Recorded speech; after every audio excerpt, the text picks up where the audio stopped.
ಚಿತ್ರದುರ್ಗದ ಚಳ್ಳಕೆರೆಯಿಂದ 2004ರಲ್ಲಿ ಮೊದಲ ಬಾರಿಗೆ ಗೆಲುವನ್ನು ಸಾಧಿಸಿರ್ತಾರೆ. ಚಳ್ಳಕೆರೆ ಸಾಮಾನ್ಯ ಕ್ಷೇತ್ರದಿಂದ ಸ್ಪರ್ಧೆಯನ್ನು ಮಾಡಿರ್ತಾರೆ ಕಾಂಗ್ರೆಸ್ನಿಂದ. 2008ರಲ್ಲಿ ಹಿರಿಯೂರಿಂದ ಪಕ್ಷೇತರ ಅಭ್ಯರ್ಥಿಯಾಗಿ ಗೆಲುವನ್ನು ಪಡ್ಕೊಂಡಿರ್ತಾರೆ. 2013ರಲ್ಲೂ ಪಕ್ಷೇತರ ಅಭ್ಯರ್ಥಿಯಾಗಿ ಮತ್ತೊಮ್ಮೆ ಆಯ್ಕೆಯಾಗಿರ್ತಾರೆ. ಕ್ಷೇತ್ರ ಮರು ವಿಂಗಡಣೆಯ ನಂತರ ಚಳ್ಳಕೆರೆ ಕ್ಷೇತ್ರದಲ್ಲಿ ಎಸ್ಟಿಗೆ ಮೀಸಲಾತಿಯಲ್ಲಿ ಇದರಿಂದ ಹಿರಿಯೂರು ಕ್ಷೇತ್ರಕ್ಕೆ ಸ್ಥಳಾಂತರಗೊಂಡಿರುತ್ತಾರೆ. ಚಿತ್ರದುರ್ಗದ ಚಳ್ಳಕೆರೆಯಿಂದ 2004ರಲ್ಲಿ ಮೊದಲ ಬಾರಿಗೆ ಗೆಲುವನ್ನು ಸಾಧಿಸಿರ್ತಾರೆ ಡಿ ಸುಧಾಕರ್. ನಂತರ ಚಳ್ಳಕೆರೆ ಸಾಮಾನ್ಯ ಕ್ಷೇತ್ರದಿಂದ ಕಾಂಗ್ರೆಸ್ನಿಂದ ಸ್ಪರ್ಧೆ ಮಾಡಿ ಗೆದ್ದಿರ್ತಾರೆ. 2008ರಲ್ಲಿ ಹಿರಿಯೂರಿಂದ ಪಕ್ಷೇತರ ಅಭ್ಯರ್ಥಿಯಾಗಿ ಗೆದ್ದಿರ್ತಾರೆ. 2013ರಲ್ಲಿ ಪಕ್ಷೇತರ ಅಭ್ಯರ್ಥಿಯಾಗಿ ಮತ್ತೊಮ್ಮೆ ಆಯ್ಕೆ ಆಗಿದ್ರು.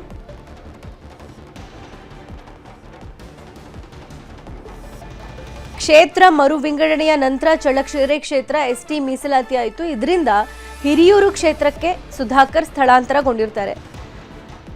ಹಿರಿಯೂರು ಕ್ಷೇತ್ರದಲ್ಲೇ ಸಾಕಷ್ಟು ಸೇವೆಗಳನ್ನು ಸಲ್ಲಿಸಿರ್ತಾರೆ. 2008ರಲ್ಲಿ ಕಾಂಗ್ರೆಸ್ ಟಿಕೆಟ್ ಸಿಗದೇ ಇದ್ದಾಗ ಪಕ್ಷೇತರರಾಗಿ ಅಭ್ಯರ್ಥಿಯಾಗಿ ಸ್ಪರ್ಧೆಯನ್ನು ಮಾಡಿ ಗೆದ್ದಿರ್ತಾರೆ. 2008ರಲ್ಲಿ BSY ಸರ್ಕಾರಕ್ಕೆ ಬೆಂಬಲವನ್ನು ಕೊಟ್ಟಿರ್ತಾರೆ ಡಿ ಸುಧಾಕರ್. BSY ಸಂಪುಟದಲ್ಲೇ ಡಿ ಸುಧಾಕರ್ ಸಚಿವರಾಗ್ತಾರೆ.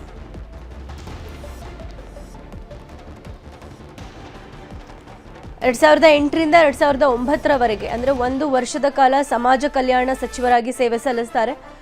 ಆ ನಂತರ 2013ರಿಂದ 2018ರ ತನಕ ಹಾಗೂ ನಂತರ ಯುವ ವ್ಯವಹಾರಗಳ ಸಚಿವರಾಗಿ ಕಾರ್ಯವನ್ನು ನಿರ್ವಹಿಸಿರ್ತಾರೆ. ಕಾಂಗ್ರೆಸ್ಗೆ ಮತ್ತೆ ಮರಳಿ ಆಯ್ಕೆ ಆಗ್ತಾರೆ. 2013ರಿಂದ 2018ರವರೆಗೆ ಹ್ಯಾಟ್ರಿಕ್ ಗೆಲುವನ್ನು ಸಾಧಿಸಿರ್ತಾರೆ.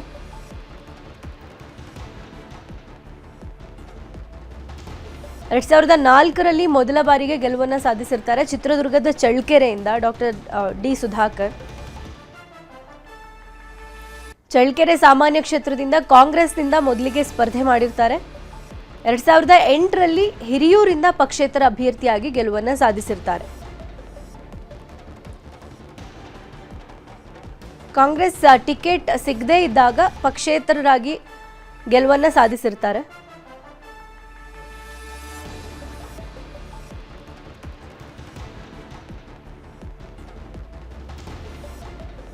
ಕ್ಷೇತ್ರ ಮರು ವಿಂಗಡಣೆಯ ನಂತರ ಚಳ್ಳಕೆರೆ ಕ್ಷೇತ್ರದಲ್ಲಿ ಎಸ್ಟಿ ಮೀಸಲಾತಿ ಜಾರಿಗೆ ಬಂದ ಮೇಲೆ ಹಿರಿಯೂರು ಕ್ಷೇತ್ರಕ್ಕೆ ಸ್ಥಳಾಂತರಗೊಂಡಿರ್ತಾರೆ ಸುಧಾಕರ್. 2008ರಲ್ಲಿ ಕಾಂಗ್ರೆಸ್ ಟಿಕೆಟ್ ಕಾಯ್ತಪ್ಪಿರುತ್ತೆ. ಹೀಗಾಗಿ ಪಕ್ಷೇತರರಾಗಿ 2008ರಲ್ಲಿ BSY ಸರ್ಕಾರಕ್ಕೆ ಬೆಂಬಲವನ್ನು ಕೊಟ್ಟಿರ್ತಾರೆ. BSY ಸಂಪುಟದಲ್ಲೇ ಸಚಿವರಾಗ್ತಾರೆ ಡಿ ಸುಧಾಕರ್. 2008ರಿಂದ 2009ರ ತನಕ ಸಮಾಜ ಕಲ್ಯಾಣ ಸಚಿವರಾಗಿ ಸೇವೆ ಸಲ್ಲಿಸ್ತಾರೆ. ಆ ನಂತರ 2013ರಲ್ಲಿ ಕಾಂಗ್ರೆಸ್ನಿಂದ ಸ್ಪರ್ಧಿಸಿ ಹ್ಯಾಟ್ರಿಕ್ ಗೆಲುವನ್ನು ಸಾಧಿಸ್ತಾರೆ.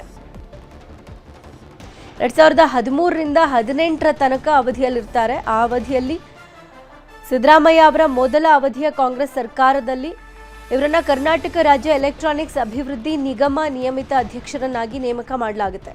ಕಿಯೋನಿಕ್ಸ್ ಕರ್ನಾಟಕ ರಾಜ್ಯ ಎಲೆಕ್ಟ್ರಾನಿಕ್ಸ್ ಅಭಿವೃದ್ಧಿ ನಿಗಮ ನಿಯಮಿತ ಅಧ್ಯಕ್ಷರನ್ನಾಗಿ ನೇಮಕ ಮಾಡಲಾಗುತ್ತೆ ಸಿದ್ದರಾಮಯ್ಯನವರ ಸರ್ಕಾರ ಇದ್ದಾಗ. 2016ರಲ್ಲಿ ಅವರನ್ನು ನೇಮಕ ಮಾಡಲಾಗುತ್ತೆ. 2013ರಲ್ಲಿ ಕಾಂಗ್ರೆಸ್ನಿಂದ ಪುನಃ ಸ್ಪರ್ಧೆ ಮಾಡ್ತಾರೆ. ಹ್ಯಾಟ್ರಿಕ್ ಗೆಲುವು ಸಾಧಿಸ್ತಾರೆ.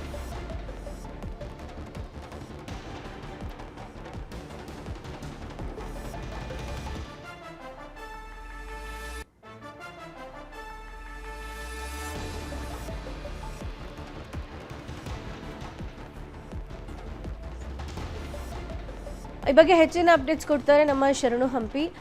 ಶರಣು, ಇವತ್ತು ಮಧ್ಯಾಹ್ನ 3:15 ಸುಮಾರಿಗೆ ಸಚಿವ ಡಿ ಸುಧಾಕರ್ ಕೊನೆಯುಸಿರೆಳೆದಿದ್ದಾರೆ. ಅವರ ಸಾಧನೆಗಳ ಬಗ್ಗೆ ನೆನಪು ಮಾಡ್ಕೊಳ್ಳೋದಾದ್ರೆ ಏನು ಹೇಳ್ಬೋದು? ಖಂಡಿತ. ಇಂದು ನಸುಕಿನ ವೇಳೆ 3:15 ಏನು ಚಿಕಿತ್ಸೆ ಫಲಕಾರಿಯಾಗದೆ ಅಸುನೀಗಿದ್ದಾರೆ ಡಿ ಸುಧಾಕರ್ ಅವರು. ಹಿರಿಯೂರು ಕ್ಷೇತ್ರದ ಶಾಸಕರು ಮತ್ತು ಚಿತ್ರದುರ್ಗ ಜಿಲ್ಲಾ ಉಸ್ತುವಾರಿ ಸಚಿವರು ಕೂಡ ಆಗಿದ್ರು. ಕಳೆದ 2 ತಿಂಗಳ ಹಿಂದೀಚೆಗಷ್ಟೇ ಅವರು ಯಶವಂತಪುರದಲ್ಲಿರುವಂತಹ ಮಣಿಪಾಲ್ ಆಸ್ಪತ್ರೆಗೆ ಮಂಡಿ ನೋವು ಅಂತ ಹೇಳಿ ಅವರು ಚಿಕಿತ್ಸೆಗೆ ಆಸ್ಪತ್ರೆಗೆ ಮೊದಲು ಅಡ್ಮಿಟ್ ಆಗ್ತಾರೆ. ಅದಾದ್ಮೇಲೆ ಶಸ್ತ್ರಚಿಕಿತ್ಸೆನೂ ಕೂಡ ಆಗತ್ತೆ. ಅದಾದ್ಮೇಲೆ ಅವರಿಗೆ ಶ್ವಾಸಕೋಶ ಸಂಬಂಧಿಸಿದಂತ ಇತರೆ ತೊಂದರೆಗಳು ಶುರುವಾಗುತ್ತೆ. ಸೊ ಈ ಹಿನ್ನೆಲೆಯಲ್ಲಿ ಆ ಆಸ್ಪತ್ರೆಯಲ್ಲೂ ಕೂಡ ಚಿಕಿತ್ಸೆನ ಪಡೆಯುವಂತ ಕಾರಣ ಕೂಡ ಆಗತ್ತೆ 1 ತಿಂಗಳ ನಂತರ. ಅದಾದ್ಮೇಲೆ ಅವರು ಎಲೆಕ್ಟ್ರಾನಿಕ್ ಸಿಟಿಯಲ್ಲಿರುವಂತ ಕಿಮ್ಸ್ ಖಾಸಗಿ ಆಸ್ಪತ್ರೆ ಏನಿದೆ ಆ ಖಾಸಗಿ ಆಸ್ಪತ್ರೆಗೆ ಕಳೆದ 2 ವಾರಗಳಿಂದನೂ ಕೂಡ ಚಿಕಿತ್ಸೆನ ಪಡಿತಾ ಇದ್ರು. ಆದ್ರೆ ಚಿಕಿತ್ಸೆ ಫಲಕಾರಿ ಆಗದೆ, ಚಿಕಿತ್ಸೆಗೆ ಸಾಕಷ್ಟು ರೀತಿಯಾದಂತ ಪ್ರಯತ್ನಗಳೆಲ್ಲವನ್ನೂ ಕೂಡ ವೈದ್ಯರು ಮಾಡಿದ್ದಾರೆ. ಬಟ್ ಅದ್ರ ಚಿಕಿತ್ಸೆ ಫಲಕಾರಿ ಆಗದೆ ಇಂದು ನಸುಕಿನ ವೇಳೆ 3:15 ಡಿ ಸುಧಾಕರ್ ನಿಧನರಾಗಿದ್ದಾರೆ. ಡಿ ಸುಧಾಕರ್ ಅವರು ಈ ಹಿಂದೆ ನಿಮ್ಗೆ ಇರುವಂತ ಈ ಹಿಂದಿನ ಹಲವು ಸರ್ಕಾರದಲ್ಲೂ ಕೂಡ ಅವರು ಶಾಸಕರಾಗಿದ್ರು ಮತ್ತು ಸಚಿವರಾಗಿ ಕೂಡ ಕಾರ್ಯನಿರ್ವಹಿಸಿದ್ರು ಮತ್ತು ಜನೋಪಕಾರಿಯಾಗಿ ಕಾರ್ಯನಿರ್ವಹಣೆ ಮಾಡಿದಂತ ಡಿ ಸುಧಾಕರ್ ಅವರ ಇನ್ನಿಲ್ಲ ಅನ್ನೋದು. ಯಾಕಂದ್ರೆ ಈಗ ಸದ್ಯ ಹಾಲಿ ಶಾಸಕರು ಮತ್ತು ಸಚಿವರು ಕೂಡ ಆಗಿರುವಂತ ಡಿ ಸುಧಾಕರ್ ಇನ್ನಿಲ್ಲ ಅನ್ನುವಂತ ವಿಷಯ ತಿಳಿದ ಕೂಡ್ಲೇನೆ ಅವರ ಕುಟುಂಬ ಸದಸ್ಯರೆಲ್ಲರೂ ಕೂಡ ಏನು ಆಸ್ಪತ್ರೆಗೆ ಧಾವಿಸುವಂತ ಕಾರ್ಯನೂ ಕೂಡ ಮಾಡ್ತಾ ಇದ್ದಾರೆ. ಇನ್ನು ಕ್ಷೇತ್ರದ ಕಾರ್ಯಕರ್ತರು ಮತ್ತು ಅಭಿಮಾನಿಗಳಿದ್ದಾರೆ, ಅವರು ಕೂಡ ಈ ವಿಷಯ ತಿಳ್ಕೊಳ್ಳೇನೆ ಅಲ್ಲಿಗೆ ಆಗಮಿಸುವಂತ ಕಾರ್ಯನೂ ಕೂಡ ಮಾಡ್ತಾ ಇದ್ದಾರೆ. ಆಸ್ಪತ್ರೆಯಿಂದ ಇನ್ನು ಕೆಲವೇ ಗಂಟೆಗಳಲ್ಲಿ ಮೃತದೇಹ ಪಾರ್ಥಿವ ಶರೀರನ ರವಾನೆ ಮಾಡ್ಲಿಕ್ಕೂ ಕೂಡ ಮುಂದಾಗ್ತಿದ್ದಾರೆ. ಬಟ್ ಈ ಮಧ್ಯೆ ಈ ವಿಷಯ ತಿಳ್ಕೊಳ್ಳೇನೆ ಡಿ ಸುಧಾಕರ್ ಅವರು ಇನ್ನಿಲ್ಲ ಅನ್ನುವಂತ ವಿಷಯ ತಿಳ್ಕೊಳ್ಳೇನೆ ಬೆಂಗಳೂರಲ್ಲಿರುವಂತ ಸಾಕಷ್ಟು ಗಣ್ಯರು ಏನಿದ್ದಾರೆ ಅದರಲ್ಲೂ ಕೂಡ ನಿಮ್ಗೆ ಸಿಎಂ ಹಾದಿಯಾಗಿ ಎಲ್ಲರೂ ಕೂಡ ಭೇಟಿ ನೀಡುವಂತ ಸಾಧ್ಯತೆ, ಬೆಂಗಳೂರಿನಲ್ಲಿ ಭೇಟಿ ನೀಡುವಂತ ಸಾಧ್ಯತೆ ಇದೆ ಅಂತಾನೂ ಕೂಡ ಮಾಹಿತಿ ಸದ್ಯ ಪ್ರಾಥಮಿಕ ಮಾಹಿತಿ ಲಭ್ಯ ಆಗ್ತಾ ಇದೆ.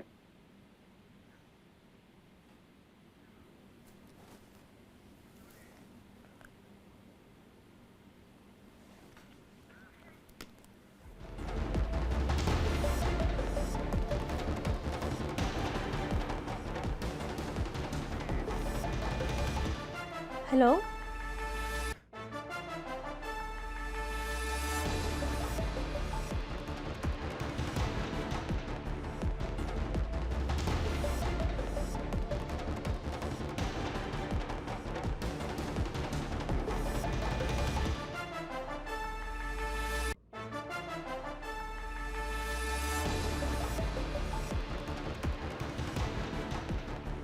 ಶರಣು, ನನ್ನ ಧ್ವನಿ ಕೇಳಿಸ್ತಾ ಇದೆಯಾ? ಶರಣು, ಇನ್ನು ಡಿ ಸುಧಾಕರ್ ಅವರು 2004ರಲ್ಲಿ ಚಳ್ಳಕೆರೆಯಿಂದ ಮೊದಲ ಬಾರಿಗೆ ಗೆಲುವನ್ನು ಸಾಧಿಸಿರ್ತಾರೆ. ಅಲ್ಲಿನಿಂದ ಇಲ್ಲಿ ತನಕ ಅವರು ಯಾವ್ಯಾವ ಕ್ಷೇತ್ರದಲ್ಲಿ ಗೆಲುವನ್ನು ಸಾಧಿಸಿದ್ರು, ಏನೆಲ್ಲ ಸಾಧನೆಗಳನ್ನು ಮಾಡಿದ್ರು? ಯಾಕಂದ್ರೆ ಕಳೆದ 3-4 ಅಂದ್ರೆ ಕಳೆದ 15 ವರ್ಷದಿಂದ ನೋಡ್ತಾ ಹೋದ್ರು ಕೂಡ ಚಳ್ಳಕೆರೆ ಕ್ಷೇತ್ರದಲ್ಲಿ ಮೊದಲು ಅವರು ಸ್ಪರ್ಧೆಯನ್ನ ಮಾಡ್ತಾರೆ, ಗೆಲುವನ್ನು ಕೂಡ ಸಾಧಿಸ್ತಾರೆ. ಪಕ್ಷೇತರ ಅಭ್ಯರ್ಥಿಯಾಗಿ ಕೂಡ ಅವರು ಸ್ವತಂತ್ರ ಅಭ್ಯರ್ಥಿಯಾಗಿ ಕೂಡ ಅವರು ಗೆಲುವನ್ನು ಸಾಧಿಸೋದು. ಅದಾದ ನಂತರ ಹಿರಿಯೂರು ಕ್ಷೇತ್ರ, ಈಗ ಸದ್ಯ ಹಿರಿಯೂರು ಕ್ಷೇತ್ರದ ಶಾಸಕರಾಗಿ ಕೂಡ ಅವರು ಕಾರ್ಯನಿರ್ವಹಿಸ್ತಾ ಇರೋದು. ಸೊ ಈಗ ಕಳೆದ 2 ತಿಂಗಳಿಂದನೂ ಕೂಡ ಅವರು ಅಸ್ವಸ್ಥರಾಗಿದ್ರು ಅನ್ನೋದು ಎಲ್ರಿಗೂ ಕೂಡ ಗೊತ್ತಿರುವಂತ ವಿಚಾರ.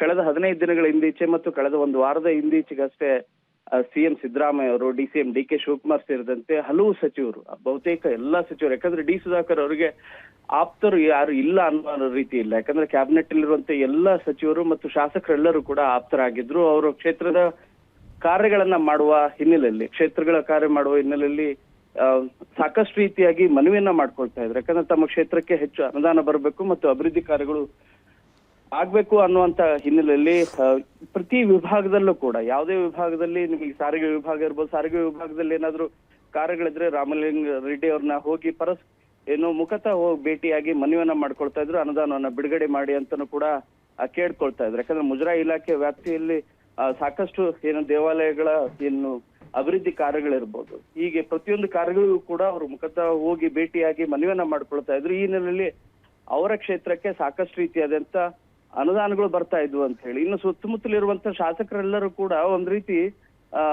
ಅದು ಈರ್ಷ್ಯೆ, ಅಸೂಯೆ ಯಾವ ರೀತಿ ಇರ್ತಿತ್ತು ಅಂದ್ರೆ, ತಮ್ಮ ಕ್ಷೇತ್ರದಲ್ಲಿ ಅಷ್ಟು ಅನುದಾನ ರಿಲೀಸ್ ಆಗಲ್ಲ, ಬಟ್ ಇವರ ಕ್ಷೇತ್ರದಲ್ಲಿ ಯಾಕೆ ಇಷ್ಟು ಅನುದಾನ ರಿಲೀಸ್ ಆಗತ್ತೆ ಅಂತ ಹೇಳಿ ಶಾಸಕರೆಲ್ಲರೂ ಕೂಡ ಸಚಿವರನ್ನ ಹೋಗಿ ಭೇಟಿಯಾಗಿ ಕೇಳಿದಾಗ ಅವ್ರು ಹೇಳ್ತಾ ಇದ್ದು ಕಂಟಿನ್ಯೂಸ್ ಫಾಲೋ ಅಪ್ ಅನ್ನ ಮಾಡ್ತಾ ಇದ್ರು ಸುಧಾಕರ್ ಅವರು. ಆ ಕಾರಣಕ್ಕಾಗಿ ನಿಮಗೆ ಯಾವುದೇ ಕೇಳಿದಂತ ಬೇಡಿಕೆಗಳಿರ್ಬೋದು, ಆ ಬೇಡಿಕೆಗಳೆಲ್ಲವೂ ಕೂಡ ಸಾಧ್ಯ ಆದಷ್ಟು ಬೇಗ ಈಡೇರಿಸುವಂತ ಕಾರ್ಯ ಆಗ್ತಾ ಇತ್ತು. ಈ ಹಿನ್ನೆಲೆಯಲ್ಲಿ ಡಿ ಸುಧಾಕರ್ ಅವರು ಯಾವುದೇ ರೀತಿಯಾದಂತ ಕಾರ್ಯಗಳನ್ನ ಮಾಡೋದಿರ್ಲಿ, ಅದನ್ನ ಫಾಲೋ ಅಪ್ ಮಾಡುವಂತ ಕಾರ್ಯ ಬಹಳ ಎಲ್ರಿಗೂ ಕೂಡ ಮೆಚ್ಚುಗೆ ಆಗಿತ್ತು. ಈ ಹಿನ್ನೆಲೆಯಲ್ಲಿ ಕ್ಷೇತ್ರದ ಜನರು, ಅದು ಜನಸಾಮಾನ್ಯ ಆಗಿರ್ಲಿ ಅಥವಾ ಅತಿ ದೊಡ್ಡ ಗಣ್ಯ ವ್ಯಕ್ತಿನೇ ಮನವಿ ಮಾಡ್ಕೊಂಡಿರ್ಲಿ, ಅದು ಜನಪರವಾಗಿರುವಂತ ಕಾರ್ಯಕ್ರಮಗಳೇನಾದ್ರೂ ಇದ್ರೆ ಆ ಕಾರ್ಯಗಳನ್ನ ಮಾಡುವಂತ ಕಾರ್ಯನ ಕೂಡ ಮಾಡ್ತಾ ಇದ್ರು. ಈ ಹಿನ್ನೆಲೆಯಲ್ಲಿ ಡಿ ಸುಧಾಕರ್ ಅವ್ರನ್ನ ಈಗ ಎಲ್ರು ಕೂಡ ಹೆಚ್ಚು ನೆಚ್ಕೊಳ್ಳುವಂತ ಕಾರ್ಯನ ಮಾಡ್ತಾ ಇದ್ದಾರೆ. ಬಟ್ ಅವ್ರು ಇನ್ನು ಇಲ್ಲ ಅನ್ನುವಂತ ಸುದ್ದಿ ತಿಳಿದ ಕೂಡ್ಲೇನೆ ಚಿತ್ರದುರ್ಗ ಇರ್ಬೋದು, ಹಿರಿಯೂರು ಇರ್ಬೋದು, ಚಳ್ಳಕೆರೆ ಇರ್ಬೋದು, ಯಾಕಂದ್ರೆ ಅವ್ರೇನ್ ಕಾರ್ಯನಿರ್ವಹಣೆ ಮಾಡಿರುವಂತ ಕ್ಷೇತ್ರಗಳೇನಿದಾವೆ ಆ ಕ್ಷೇತ್ರಗಳಿಂದನೂ ಕೂಡ ಎಲ್ಲರೂ ಕೂಡ ಬರುವಂತ ಕಾರ್ಯನೂ ಕೂಡ ಆಗ್ತಾ ಇದೆ. ಎಲೆಕ್ಟ್ರಾನಿಕ್ ಸಿಟಿಯಲ್ಲಿರುವಂತ ಕಿಮ್ಸ್ ಆಸ್ಪತ್ರೆ ಏನಿದೆ, ಕಿಮ್ಸ್ ಆಸ್ಪತ್ರೆಗೆ ಈಗ ಸಾಕಷ್ಟು ಅಭಿಮಾನಿಗಳೆಲ್ಲರೂ ಕೂಡ ದಾಪಕಾಲಿಡುವಂತ ಕಾರ್ಯನೂ ಕೂಡ ಆಗ್ತಾ ಇದೆ. ಸುಧಾಕರ್ ವಿನಾಯಕ್ ಸುಧಾಕರ್ ಅವರ ಕುಟುಂಬಸ್ಥರು ಬರ್ತಾ ಇದ್ದಾರೆ, ಯಾರೆಲ್ಲ ಇದ್ರು ಅವ್ರ ಜೊತೆ ಹಾಸ್ಪಿಟಲ್ನಲ್ಲಿ ಅನ್ನೋದ್ರ ಬಗ್ಗೆ ಮಾಹಿತಿ ಇದೆಯಾ? ಸದ್ಯದ ಪ್ರಾಥಮಿಕ ಮಾಹಿತಿ ಇರೋದು ಈಗ ಯಾಕಂದ್ರೆ ಕಳೆದ 2 ವಾರದಿಂದನೂ ಕೂಡ ಅವರು ಹುಷಾರಿದ್ದಿದ್ದಿಲ್ಲ ಮತ್ತು ಚಿಕಿತ್ಸೆಗೆ ಸ್ಪಂದಿಸ್ತಾ ಇದ್ದಿದ್ದಿಲ್ಲ ಅಂತ ಹೇಳಿ ಅವರ ಮಗ ಮತ್ತು ಅವರ ಕುಟುಂಬದ ಕೆಲ ಸದಸ್ಯರು ಮಾತ್ರ ಬಾಕಿ ಇದ್ರು. ಈ ವಿಷಯ ತಿಳಿದ ಕೂಡಲೇ ಯಾಕಂದ್ರೆ 3:15 ಮೃತರಾಗಿರೋದು ಈ ಕುರಿತು ವೈದ್ಯರು ಕೂಡ ಸ್ಪಷ್ಟಪಡಿಸಿದ್ದಾರೆ. ಈ ವಿಷಯ ತಿಳಿದ ಕೂಡಲೇ ಅವರ ಕುಟುಂಬದ ಇತರ ಸದಸ್ಯರು ಏನಿದ್ದಾರೆ ಅವರೆಲ್ಲರೂ ಕೂಡ ಬರುವಂತ ಕಾರ್ಯನೂ ಕೂಡ ಆಗ್ತಾ ಇದೆ. ಕೆಲವರು ಅವರ ಮಗ ಮತ್ತು ಇನ್ನಿತರ ಕುಟುಂಬದ ಸದಸ್ಯರು ಏನಿದ್ದಾರೆ ಅವ್ರು ಈಗಾಗ್ಲೇ ಬಂದಿದ್ದಾರೆ. ಇನ್ನುಳಿದಂತ ಕುಟುಂಬದ ಸದಸ್ಯರು ಯಾರಿದ್ದಾರೆ ಅಂದ್ರೆ ತುಂಬಾ ಆತ್ಮೀಯರು ಯಾರು ಇದ್ದಾರೆ ಅವರೆಲ್ಲರೂ ಕೂಡ ಬರ್ಬೇಕಾಗಿದೆ. ಬೆಂಗಳೂರಲ್ಲಿ ಕೆಲವು ಗಂಟೆಗಳ ಕಾಲ ಪಾರ್ಥಿವ ಶರೀರಕ್ಕೆ ಅಂತಿಮ ದರ್ಶನಕ್ಕೆ ಅವಕಾಶ ಮಾಡಿಕೊಡುವಂತ ಸಾಧ್ಯತೆನೂ ಕೂಡ ಇದೆ. ಇದಾದ ನಂತರ ಚಿತ್ರದುರ್ಗಕ್ಕೆ ಅಂದ್ರೆ ನೀವು ಹಿರಿಯೂರು ಅವರ ಕ್ಷೇತ್ರ ಏನಿದೆ ಅಲ್ಲಿಗೆ ಪಾರ್ಥಿವ ಶರೀರನ್ನ ತೆಗೆದುಕೊಂಡು ಹೋಗ್ಲಿಕ್ಕೂ ಕೂಡ ಅವ್ರ ಕುಟುಂಬ ಸದಸ್ಯರು ಈಗ ಚಿಂತನೆ ನಡೆಸ್ತಾ ಇದ್ದಾರೆ. ಶರಣು, ಇನ್ನು ಎಷ್ಟೊತ್ತಿಗೆ ಹಿರಿಯೂರಿಗೆ ಸಾಗಿಸಬಹುದು ಅವರ ಪಾರ್ಥಿವ ಶರೀರವನ್ನು? ಸದ್ಯದ ಮಾಹಿತಿ ಸಿಗ್ತಾ ಇರೋದು ಈಗ ಯಾಕಂದ್ರೆ 3:15 ಸಚಿವರಂತ ಡಿ ಸುಧಾಕರ್ ಅವರು ನಿಧನರಾಗಿರೋದು. ಅವರು ಅಸ್ವಸ್ಥರಾಗಿ ಕಳೆದ 1-2 ವಾರದಿಂದನೂ ಕೂಡ ಅವ್ರ ಚಿಕಿತ್ಸೆಯನ್ನ ಪಡಿತಾ ಇರೋದು ಎಲ್ರಿಗೂ ಕೂಡ ಗೊತ್ತಿರುವಂತ ವಿಚಾರ. ಈಗ ವಿಷಯ ತಿಳಿದ ಕೂಡಲೇನೆ ಯಾವಾಗ ನಿಧನರಾದ್ರು ಅಂತ ಹೇಳಿ ಬಹಳಷ್ಟು ಸಂಖ್ಯೆಯಲ್ಲಿ ಅಭಿಮಾನಿಗಳು ಮತ್ತು ಕಾರ್ಯಕರ್ತರು, ಅದರಲ್ಲೂ ಕೂಡ ಕುಟುಂಬದ ಸದಸ್ಯರು ಏನಿದ್ದಾರೆ ಅವರ ರಿಲೇಟಿವ್ಸ್ ಕೂಡ ಇದ್ದಾರೆ ಮತ್ತು ಪ್ರಮುಖವಾದಂತ ಗಣ್ಯರೆಲ್ಲರೂ ಕೂಡ ಬೆಂಗಳೂರಿನಲ್ಲೇ ಭೇಟಿ ನೀಡುವಂತ ಅಂದ್ರೆ ಪಾರ್ಥಿವ ಶರೀರ ಅಂತಿಮ ದರ್ಶನ ಪಡುವಂತ ಚಾನ್ಸಸ್ ಜಾಸ್ತಿ ಇರೋದ್ರಿಂದ ಆಸ್ಪತ್ರೆಯಿಂದ ಇನ್ನು ಕೆಲವೇ ಗಂಟೆಯಲ್ಲಿ ಡಿ ಸುಧಾಕರ್ ಅವರ ಬೆಂಗಳೂರಿನ ನಿವಾಸಕ್ಕೆ ತೆಗೆದುಕೊಂಡು ಹೋಗುವಂತ ಕಾರ್ಯ ಆಗತ್ತೆ. ಅಲ್ಲಿ 2-3 ಗಂಟೆಗಳ ಕಾಲ ಏನ್ ಗಣ್ಯರೇನಿದ್ದಾರೆ, ಸಿಎಂ ಸಿದ್ದರಾಮಯ್ಯ, ಡಿ.ಸಿ.ಎಂ ಡಿ.ಕೆ ಶಿವಕುಮಾರ್ ಸೇರಿದಂತೆ ಎಲ್ಲ ಗಣ್ಯರೇನಿದ್ದಾರೆ ಮತ್ತು ಶಾಸಕರೇನಿದ್ದಾರೆ, ಕ್ಯಾಬಿನೆಟ್ ಸದಸ್ಯರು ಅವರೆಲ್ಲರೂ ಕೂಡ ಭೇಟಿ ನೀಡಲಿದ್ದಾರೆ. ಅದಾದ ಬಳಿಕ ಉಳಿದಂತ ಭೇಟಿ ನೀಡಿದ ಬಳಿಕ ಅಂದ್ರೆ ಅಂತಿಮ ದರ್ಶನ ಪಡೆದ ಬಳಿಕ 10-11 ಗಂಟೆಯ ನಂತರ ಚಿತ್ರದುರ್ಗಕ್ಕೆ ಅಂದ್ರೆ ಹಿರಿಯೂರಿಗೆ ತೆಗೆದುಕೊಂಡು ಹೋಗುವಂತ ಚಾನ್ಸಸ್ ಇದೆ. ಯಾಕಂದ್ರೆ ಜಿಲ್ಲಾ ಉಸ್ತುವಾರಿ ಸಚಿವರು ಕೂಡ ಆಗಿರುವ ಹಿನ್ನೆಲೆಯಲ್ಲಿ ಅಲ್ಲೂ ಕೂಡ ಅಂತಿಮ ದರ್ಶನಕ್ಕೆ ಫಾಲೋ ಅಪ್ ಮಾಡೋಣ ಶರಣ ಹಂಪಿ. ಈಗ ನಮ್ಮ ಜೊತೆ ದೂರವಾಣಿ ಸಂಪರ್ಕದಲ್ಲಿ ಚಳ್ಳಕೆರೆ MLA ರಘುಮೂರ್ತಿ ಅವರು ಸಂಪರ್ಕದಲ್ಲಿದ್ದಾರೆ. ಸರ್ ನಮಸ್ತೆ. ನಮಸ್ತೆ ಮ್ಯಾಮ್. ನಮಸ್ತೆ. ಇವತ್ತು ಸುಧಾಕರ್ ಅವರು ಕೊನೆ ಉಸಿರೆಳೆದಿದ್ದಾರೆ. ಅವರ ಒಡನಾಟ ನಿಮ್ ಜೊತೆ ಹೇಗಿತ್ತು? ಅವರ ನೆನಪುಗಳನ್ನ ಹಂಚ್ಕೊಳ್ಳೋದಾದ್ರೆ? ಖಂಡಿತವಾಗಿ ಮೇಡಮ್, ನಾವೀಗ ನಾವು ಇಲ್ಲೇ ಇದ್ದೀವಿ. ಅವ್ರು 3:15 ಅವ್ರು ತೀರ್ಕೊಂಡ್ರು. ಈ 4 ಗಂಟೆಯಿಂದ ನಾವಿಲ್ಲಿ ಆಸ್ಪತ್ರೆನಲ್ಲಿ ಇದ್ದೀವಿ, ಬೆಂಗಳೂರಲ್ಲಿ ಕಿಮ್ಸ್ ಹಾಸ್ಪಿಟ್ಲಿನಲ್ಲಿ.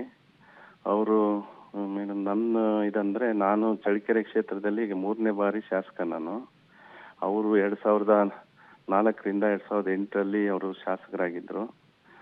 ಜೊತೆಗೆ ಅವರು ಚಿಕ್ಕಪ್ಪನವರು ಜಯಣ್ಣ ಅಂತ ಹೇಳ್ಬಿಟ್ಟು ಅವ್ರು 2 ಸಾರಿ MLA ಆಗಿದ್ರು ಅವ್ರ ಕುಟುಂಬದಲ್ಲಿ. ಈಗ ಅವರು ಮೊದಲನೇ ಬಾರಿ 2004ರಿಂದ 2008ರಲ್ಲಿ ಚಳ್ಳಕೆರೆನಲ್ಲಿ ಶಾಸಕರು. 2008ರಿಂದ 2013ವರೆಗೂ ಅವರು ಪಕ್ಷೇತರ ಶಾಸಕರಾಗಿ ಗೆದ್ದು ಆಗಿನ ಬಿಜೆಪಿ ಗೌರ್ಮೆಂಟ್ ಅಲ್ಲಿ ಅವರು ಸಮಾಜ ಕಲ್ಯಾಣ ಸಚಿವರಾಗಿದ್ರು. ಅದರ ನಂತರ ಮತ್ತೆ ಅವರು 2013ರಲ್ಲಿ ಗೆಲ್ತಾರೆ, ಆಮೇಲೆ 2023ರಲ್ಲಿ ಗೆಲ್ತಾರೆ. ಹಾಗಾಗಿ ಅವ್ರು ಒಟ್ಟಾರೆ 4 ಬಾರಿ ಶಾಸಕರು, 2 ಬಾರಿ ಸಚಿವರಾಗಿರ್ತಕ್ಕಂಥವ್ರು. ಬೇಸಿಕಲಿ ನನಗೆ ಚಳ್ಳಕೆರೆನಲ್ಲಿ ಅವರು ಕಾಂಗ್ರೆಸ್ ಪಕ್ಷ ಮೊದ್ಲಿಂದ ಅವ್ರ ಫ್ಯಾಮಿಲಿ, ಅವ್ರ ಕುಟುಂಬ, ಅವರು ಚಿಕ್ಕಪ್ಪನವರು ಸೇರಿ ಅವರು ನಮ್ಗೆ ಬಹಳ ಸಪೋರ್ಟಿವ್ ಆಗಿದ್ರು ರಾಜಕೀಯದಲ್ಲಿ. ಜೊತೆಗೆ ನಾವು ಏನು ಚಿತ್ರದುರ್ಗ ಜಿಲ್ಲೆನಲ್ಲಿ ಯಾವುದೇ ಸಂದರ್ಭ, ಈಗ ಅವರು ಜಿಲ್ಲಾ ಉಸ್ತುವಾರಿ ಸಚಿವರಾಗಿ ಈಗ ನಮ್ ಜೊತೆ ಇದ್ರು. ಯಾವುದೇ ಹಲೋ ಕೇಳುತ್ತಾ ಮೇಡಮ್? ಕೇಳುತ್ತಾ? ಜಿಲ್ಲಾ ಉಸ್ತುವಾರಿ ಸಚಿವರಾಗಿ ಈಗ ಕರ್ನಾಟಕ ರಾಜ್ಯದ ಒಂದು ಯೋಜನಾ ಮತ್ತು ಸಾಂಖ್ಯಿಕ ಸಚಿವರಾಗಿದ್ರು. ಅವರು ಬಹಳಷ್ಟು ಸ್ನೇಹಮಯಿ, ನಮ್ಮ ಪಕ್ಷಕ್ಕೆ ಒಂದು ಆಸ್ತಿಯಾಗಿದ್ದಂಥವ್ರು.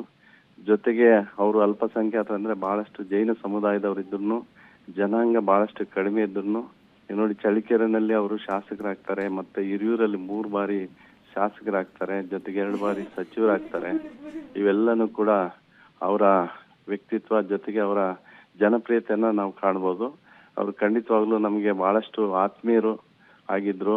ಜೊತೆಗೆ ನಮ್ಮ ಪಕ್ಷಕ್ಕೆ ಬಹಳಷ್ಟು ಅಭಿಮಾನಿಗಳನ್ನ, ಅವ್ರ ಕುಟುಂಬದವ್ರನ್ನ, ಅವರ ಸಂಬಂಧಿಕರನ್ನ ಆಗಲಿದ್ದಾರೆ. ಈ ಸಂದರ್ಭದಲ್ಲಿ ಅವರ ಆತ್ಮಕ್ಕೆ ಶಾಂತಿ ಸಿಗಬೇಕು. ವಿಶೇಷವಾಗಿ ಅವರ ಅಭಿಮಾನಿಗಳು, ಅವ್ರ ಕುಟುಂಬಕ್ಕೆ ದೇವರು ಅವರಿಗೆ ಎಲ್ಲ ಧೈರ್ಯವನ್ನು ಕೊಡಬೇಕು, ಅವ್ರಿಗೆ ಆತ್ಮಕ್ಕೆ ಶಾಂತಿ ಸಿಗಬೇಕಂತ ಈ ಸಂದರ್ಭದಲ್ಲಿ ಕೋರ್ತೀನಿ.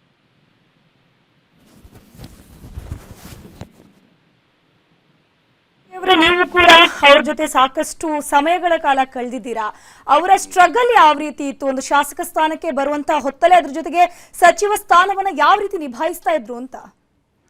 ಖಂಡಿತವಾಗ್ಲು ಅವ್ರು ಯಾವ್ದೇ ಒಂದು ಸಮಸ್ಯೆಗಳು ಬಂದ್ರು ಕೂಡ ಬಹಳಷ್ಟು ಅವ್ರು ಯಾವ್ದೇ ಒಂದು ಟೆನ್ಷನ್ ಇರ್ತಿದ್ದಿಲ್ಲ. ಅವರಿಗೆ ಯಾವ್ದನ್ನು ಕೂಡ ಬಹಳಷ್ಟು ಸ್ನೇಹಮಯವಾಗಿರ್ತಿದ್ರು. ಎಂಥದೇ ಸಂದರ್ಭದಲ್ಲಿ ಏನ್ ಮುಖ್ಯಮಂತ್ರಿಗಳಲ್ಲಿ ಇರ್ಬೋದು, ಉಪಮುಖ್ಯಮಂತ್ರಿಗಳ ಹತ್ರ ಇರ್ಬೋದು, ಎಲ್ಲ ಸಚಿವರ ಹತ್ರ ಇರ್ಬೋದು, ಶಾಸಕರ ಹತ್ರ ಇರ್ಬೋದು, ಎಲ್ಲ ಬಹಳ ಸ್ನೇಹಮಯವಾಗಿದ್ರು. ಅವರು ಬಹಳ ಚೆನ್ನಾಗಿ ನಿರ್ವಹಿಸ್ತಾ ಇದ್ರು. ಜಿಲ್ಲಾ ಉಸ್ತುವಾರಿ ಸಚಿವರಾಗಿದ್ರು. ಜೊತೆಗೆ DCC ಬ್ಯಾಂಕ್ ನ ಅಧ್ಯಕ್ಷರಾಗಿ ಕೂಡ ಪ್ರೆಸೆಂಟ್ ಆಗಿ ಅಧ್ಯಕ್ಷರಾಗಿದ್ರು. ಅವ್ರು 3 ಬಾರಿ DCC ಬ್ಯಾಂಕ್ ನ ಅಧ್ಯಕ್ಷರಾಗಿದ್ದಾರೆ. ಖಂಡಿತವಾಗೂ ಎಲ್ರಿಗೂ ಬಹಳ ಜನಪ್ರಿಯ ರಾಜಕಾರಣಿ, ಜೊತೆಗೆ ಸ್ನೇಹಮಯಿ ಅಂತೇಳಿ ಹೇಳ್ಬೋದು ಮೇಡಮ್. ಅದ್ರ ಜೊತೆಗೆ ಚಳ್ಳಕೆರೆಯಲ್ಲಿ ಎಸ್ಪೆಷಲಿ ಒಂದು ಚುನಾವಣೆಗೆ ನಿಂತ ಸಂದರ್ಭದಲ್ಲಿ ಆ ಕ್ಷೇತ್ರದ ಮತದಾರರು ಯಾರನ್ನ ಚೂಸ್ ಮಾಡ್ತಾರೆ ನೋಡಿ, ಆ ಸರ್ಕಾರ, ಅವರ ಪಕ್ಷದ ಸರ್ಕಾರವೇ ಅಧಿಕಾರಕ್ಕೆ ಬರುತ್ತೆ ಆಲ್ಮೋಸ್ಟ್ ಅನ್ನುವಂತ ಒಂದು ಮಾತು ಕೂಡ ಇತ್ತು. ಸೊ ಇವರಿಗೆ ಮತದಾರರೊಂದಿಗೆ ಜನರ ಜೊತೆಗೆ ಯಾವ ರೀತಿ ಬಾಂಧವ್ಯವನ್ನ ಹೊಂದಿದ್ರು ಅಂತ? ಖಂಡಿತವಾಗ್ಲು ಮೇಡಮ್, ನಾನು ಈಗಾಗಲೇ ಹೇಳಿದೆ, ಅವರು ಸಮುದಾಯದಲ್ಲಿ ಅವ್ರಿಗೆ ಇಲ್ಲ, ಆದ್ರೆ ಎಲ್ಲಾ ಸಮುದಾಯದವರು ಕೂಡ ಅವ್ರನ್ನ ಇಷ್ಟಪಡ್ತಾ ಇದ್ರು. ಹಾಗಾಗಿ ಅವರು ಬಹಳ ಸ್ನೇಹಮಯಿ, ಜೊತೆಗೆ ಎಲ್ರಿಗೂ ಕೂಡ ಬಡವರಿಗೆ, ಅಲ್ಪಸಂಖ್ಯಾತರಿಗೆ ಎಲ್ಲ ಸ್ಪಂದಿಸಂತವ್ರು. ಇದು ಬರೀ ವಾಡಿಕೆ ಅಲ್ಲ, ಖಂಡಿತವಾಗ್ಲೂ ಕೂಡ ಬಹಳಷ್ಟು ಒಂದು ಸಹಾಯ ಮಾಡೋ ಗುಣ ಅಂತ ಇತ್ತು. ಹಾಗಾಗಿ ಅವರು 4 ಬಾರಿ ಶಾಸಕರಾಗ್ತಾರೆ, ಜೊತೆಗೆ 2 ಬಾರಿ ಸಚಿವರಾಗ್ತಾರೆ. ಹಾಗಾಗಿ ಸಚಿವರಾಗಿ ಕೂಡ ಚೆನ್ನಾಗಿ ಉತ್ತಮವಾಗಿ ನಿರ್ವಹಣೆ ಮಾಡ್ತಾ ಇದ್ರು. ಜಿಲ್ಲಾ ಉಸ್ತುವಾರಿ ಸಚಿವರಾಗಿದ್ರು. ಖಂಡಿತವಾಗ್ಲೂ ಅವರಿಗೆ ಕೇವಲ ಈಗ 65 ವರ್ಷ ತುಂಬಿತು. ಮೊನ್ನೆ ಮಾರ್ಚ್ 28ಕ್ಕೆ 65 ವರ್ಷ ಕಂಪ್ಲೀಟ್ ಆಗಿ 66ನೇ ವರ್ಷಕ್ಕೆ ಅವರು ಕಾಲಿಟ್ಟಿದ್ರು. ಅವ್ರು ಬಹಳಷ್ಟು ಆರೋಗ್ಯವಾಗಿ ಕೂಡ ಇದ್ರು. ಓನ್ಲಿ ಏನು ಕಾಲು ನೀ ಜಾಯಿಂಟ್ ಆಪರೇಷನ್ ಅಂತ ಮಾಡ್ಕೊಂಡ್ ಆದ್ಮೇಲೆ ಆ ಫ್ಯಾಟ್ ಎಂಬಾಲಿಸಮ್ ಅಂತ ಆಗಿ ಲಂಗ್ ಇನ್ಫೆಕ್ಷನ್ ಆಗಿ ಒಂದಕ್ಕೊಂದೇ ಇದಾಗಿ ಅವ್ರಿಗೆಲ್ಲ ಉತ್ತಮವಾದ ಚಿಕಿತ್ಸೆನೂ ಕೂಡ ನಡೆದಿತ್ತು. ಆದ್ರೂ ದುರ್ದೈವಶಾತ್ ಅವರು ಇದನ್ನ ಅಲ್ಲ ಸರ್, ಅವರು ಚಿಕಿತ್ಸೆಯನ್ನ ಪಡ್ಕೊಳ್ತಾ ಇದ್ರು. ಎಲ್ಲರೂ ಕೂಡ ಒಂದು ಪಾಸಿಟಿವ್ ವೈಬ್ ಕೊಡ್ತಾ ಇದ್ರು. CM ಕೂಡ ಭೇಟಿಯಾಗಿ ಬಂದ್ರು, DCM ಕೂಡ ಭೇಟಿಯಾಗಿ ಬಂದ್ರು. ಆ ಸಂದರ್ಭದಲ್ಲಿ ಎಲ್ಲರೂ ಕೂಡ ಹೇಳ್ತಿದ್ದು ಒಂದೇ, ರಿಕವರಿ ಆಗ್ತಾರೆ, ಡಾಕ್ಟರ್ ಕೂಡ ಭರವಸೆಯನ್ನ ಕೊಟ್ಟಿದ್ದಾರೆ ಅಂತ. But all of a sudden ಯಾವ ರೀತಿ ಆಯ್ತು ಈ ಒಂದು ಘಟನೆ ಅಂತ? ಇಲ್ಲ ಮೇಡಮ್, ಅವ್ರಿಗೆ ಏನಾಗಿತ್ತಂದ್ರೆ ಫಸ್ಟ್ ಅವರಿಗೆ ನೀ ಜಾಯಿಂಟ್ ಆಪರೇಷನ್, ಅದಾದ ತಕ್ಷಣ ಲಂಗ್ ಇನ್ಫೆಕ್ಷನ್ ಆಯ್ತು. ಅಲ್ಲಿ ಮಣಿಪಾಲ್ ಆಸ್ಪತ್ರೆಯಲ್ಲಿ ಇದ್ರು ಅವರು ಸುಮಾರು 22 ಡೇಸ್. ಅದಾದ ನಂತರ ಇನ್ನು ಏನು ಹೈದರಾಬಾದ್ ಬೇಸ್ಡ್ ಒಂದು ಹಾಸ್ಪಿಟಲ್ ಇದೆ, KIMS hospital, Krishna institute of medical science ಅಂತ. ಅಲ್ಲಿ ಎಕ್ಸ್ಪರ್ಟ್ ಡಾಕ್ಟರ್ ಇರ್ತಾರೆ. ಈ ಲಂಗ್ಸ್ ನೆಕ್ಸ್ಟ್ ಅವ್ರಿಗೆ ಏನಂದ್ರೆ ಲಂಗ್ಸ್ ರಿಕವರಿ ಆಗುತ್ತೆ ಆಸ್ ಯೂಶುವಲ್, ಮತ್ತೆ ಇದಾಗುತ್ತೆ ಅಂತ ಇತ್ತು. ಆಗ್ಲಿಲ್ಲ, ತಿರ್ಗಾ ಮತ್ತೆ ಹಾರ್ಟ್ ಪ್ರಾಬ್ಲಮ್ ಆಯ್ತು. ಅವೆರಡಕ್ಕೂ ಕೂಡ ಟ್ರೀಟ್ಮೆಂಟ್ ನಡೆದಿತ್ತು. ಅದಾದ್ಮೇಲೆ ಅವ್ರಿಗೂ ಒಂದು 10-15 ಡೇಸ್ ಇಂದ ಒಂದ್ ಸ್ವಲ್ಪ ಅವ್ರಿಗೆ ಎಚ್ಚರಿಕೆ ಇರ್ಲಿಲ್ಲ, ಕೋಮದಲ್ಲಿದ್ರು. ಮತ್ತೆ ನಿನ್ನೆ ಒಬ್ರು ಡಾಕ್ಟ್ರು ಪ್ರವೀಣ್ ಗುಪ್ತಾ ಅಂತ ಹೇಳಿ ಡೆಲ್ಲಿಯಿಂದ ಬಂದಿದ್ರು. ಅವ್ರು ಬಂದು ಅವ್ರು ಎಲ್ಲ ಇದ್ದು, ನಾನು ಇಲ್ಲೇ ಇದ್ದೆ, ಎಲ್ಲ ನಾನು 2 days 3 days ಇರೋದು ಇಲ್ಲೆಲ್ಲ ನಾನು ಬಹಳ ನೋಡ್ತಾ ಇದ್ದಲ್ಲ. ಅವ್ರು ಹೇಳಿದ್ರು ಇಲ್ಲ ಬ್ರೈನ್ ಮತ್ತೆ ಅವರು ಕೋಮಾದಿಂದ ವಾಪಸ್ ಬರ್ತಾರೆ, ಇಟ್ ಟೇಕ್ಸ್ ಟೈಮ್, ಬಟ್ ಅದಾದ್ಮೇಲೆ ಲಂಗ್ಸ್ಗೆ ಮತ್ತೆ ಹಾರ್ಟ್ಗೆ ಅವರಿಗೆ ಟ್ರಾನ್ಸ್ಪ್ಲಾಂಟೇಶನ್ ಮಾಡಿ ಅವ್ರು ಉತ್ತಮ ಸ್ಥಿತಿಗೆ ತಲುಪ್ತಾರೆ ಅಂತ ಭರವಸೆನೂ ಕೂಡ ಹೇಳಿದ್ರು. ಅದನ್ನು ಆಗ್ಲಿಲ್ಲ, ಈ ತರ ಆಯ್ತು. ಥ್ಯಾಂಕ್ ಯು ರಘುಮೂರ್ತಿ ಅವರೇ, ನ್ಯೂಸ್ 18 ಜೊತೆ ಮಾತನಾಡಿದ್ದಕ್ಕೆ.